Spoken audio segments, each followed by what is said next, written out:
Welcome back to the Boyers YouTube channel.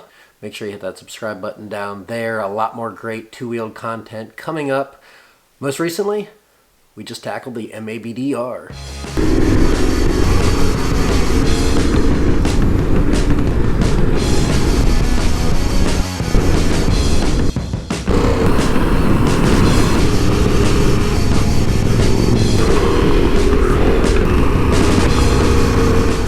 After tackling the Mid-Atlantic back discovery route, if you want to learn more, you can go ahead and watch the series that it entails. But I figured after kind of taking the trip, it was worthwhile to kind of do a little bit of a debrief. So we did ours about a month ago, May 13th. We started out on a Thursday and then completed it 4 days later on that Sunday evening.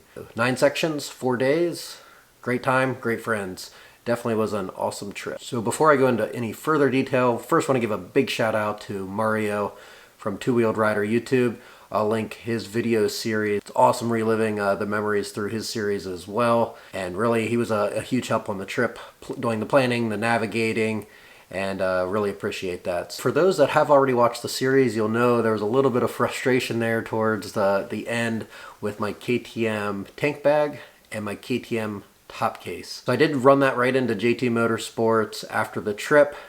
A little bit of frustration after those not working, especially when you can't get into your fuel tank. The tank bag I actually just bought before this trip, and that failed, so luckily was covered under warranty. Unfortunately, the top case my wife got back in December for Christmas, but didn't do any overnight trips, so just put it on prior to this trip, and then it failed. So it was out of the 30-day warranty. But luckily, JT Motorsports worked with KTM and they honored the warranty, which was great news, and really appreciate that. It was, never been dropped. It was just ended up being a faulty pin inside of the top case, and what was not allowing it to seat right, and therefore would kind of lock and it wouldn't let it release as well. Excited after spending, if it's $500 plus retail for the top case, another $200 for the tank bag. A little unnerving when you're not sure if it's going to be honored, but really appreciate KTM standing behind their product. So I still do have my KTM flag up there. But I think it brings it to a really good point. I've seen it in the comments on some of my prior videos, is why did I choose KTM? And first and foremost, JT Motorsports. They're an absolutely amazing dealership. They've been really good to me in the past, and having that dealer network and what bike you choose is super important. So I do suggest making sure that you factor that in when you're considering a bike purchases. What type of dealership do you have around you? And build that relationship, because you never know when you would need it. And that was proven here with these two top cases. So thanks a lot, JT Motorsports, for getting that handled, and look forward to getting my new bags and hopefully have better luck. All right, so back to the trip. For those that don't know, I come from a dirt bike background, race competitively and hare scrambles and enduro locally. And so that's more of my forte, some of that technical riding. So to be quite honest, I thought the Mabdr was going to be, a little lame, but was pleasantly surprised with the variety of terrain, from the dirt to the gravel, to the views. All around it was just a fun trip. Nothing technical. It definitely was, touted as one of the easier Mabdrs, and this being the first one, I don't know what to compare it to, but I definitely would consider it on the tamer end and recommend it for those that are just diving into the gravel dirt realm from the street. I thought it had a lot of nice mix, and I think that will really cater to those that are just getting started in the dirt. But I definitely suggest getting out onto some local dirt roads or gravel roads and get comfortable before you tackle this trip. So as far as the actual route, we went south to north, and Virginia had some great dirt gravel roads. Especially Section 3 was probably more of the technical and long one. It definitely is something, if you're just getting started, to only tackle that one section in a day. It winds back and forth. Not as many nice views as up north in the PA section, but that was a lot of fun as far as just long stretches of dirt and gravel roads with some creek crossings. I think by far that was my favorite section, even though some of it got a little mundane with the back and forths and everything looking the same. Then you work your way up to Pennsylvania, and I really thought that was just an absolute great mix. Beautiful views, some pavement in there to click off some mileage with, once again, great views through Amish country, working through some of the state forest, and really enjoyed the PA section as well, even though it was a little more tamed. We did, I believe, in section 8 hit a nice little rocky section. That was probably one of my favorite, even though it was short-lived. So don't let that deter you.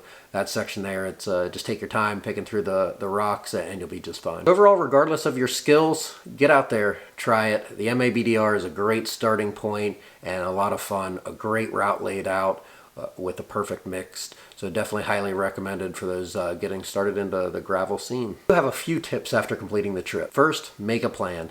I think you need to understand what your skill set is, what the weather is, to determine how many sections you want to do in a day. I was fortunate, I just got to ride along.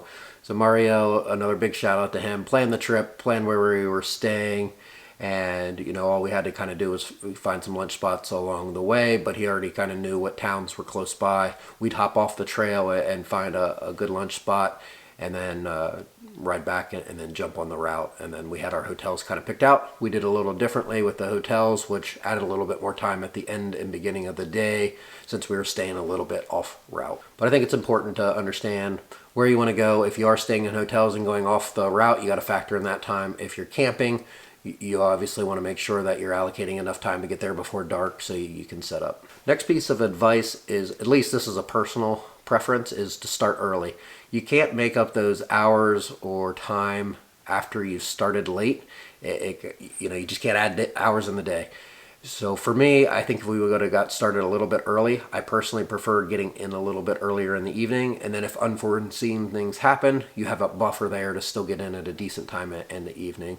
So just one small change, I think I would get up and start a little earlier. But I think that's the one thing that I would change, is getting a good kickstart in the morning, and then that allows, you know, if things go smoothly, great, you get in a little earlier, no complaints there.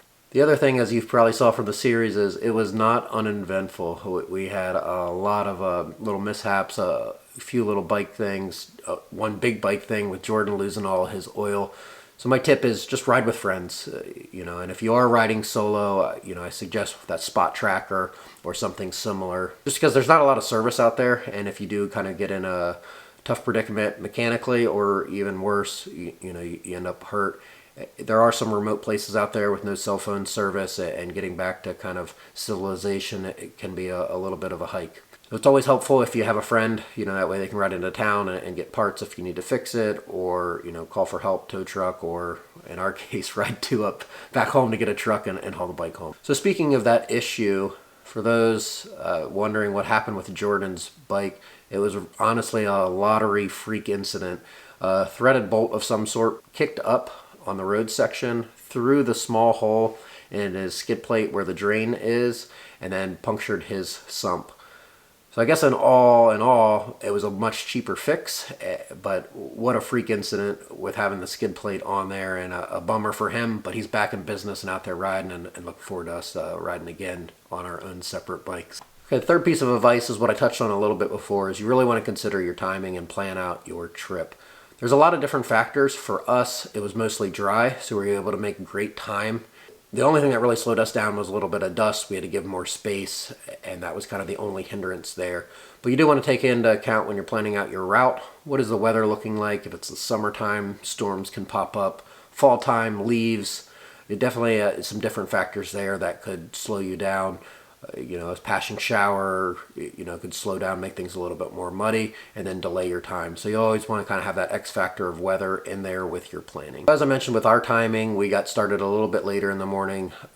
Most mornings, I think around 9, 10 o'clock. We had to backtrack a little bit or get back on the route from our hotel, so that added some time. We also took a fairly significant amount of time for lunch, so another factor that added some time for us, and then in the evening, going off course to find a hotel. Once again, depending on what you're doing, if you're doing the same as us, you want to factor in that time of getting off course and finding hotels or lunch spots. If you're just kind of taking a packed lunch and hammering through, you'll definitely make up some time, and especially if you're just staying along the route or a camping ground, you'll be able to click off a lot more mileage than we were. The other big piece is obviously your skill set. As I said before, I don't think there was anything difficult, but based on your gravel experience, it will determine how quickly you kind of move through some of those deeper gravel sections or dirt.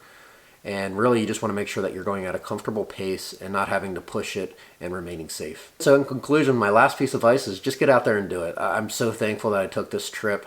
A ton of resources out there from the BDR website, which is a wealth of knowledge on there with the GPX tracks, as well as the Facebook group. I highly suggest joining that Mid-Atlantic Back Discovery Route Facebook page before you go out. Tons of people out there, great advice along the trip, and there's always other riders that are posted on there as they're going through their trip at the same time as you. So definitely check out that page before your trip, and that will help you get you prepared. Whether you're new to gravel, just transitioning from street, have a ton of off-road experience, I think the Mabdr is great for all levels, and you'll enjoy it.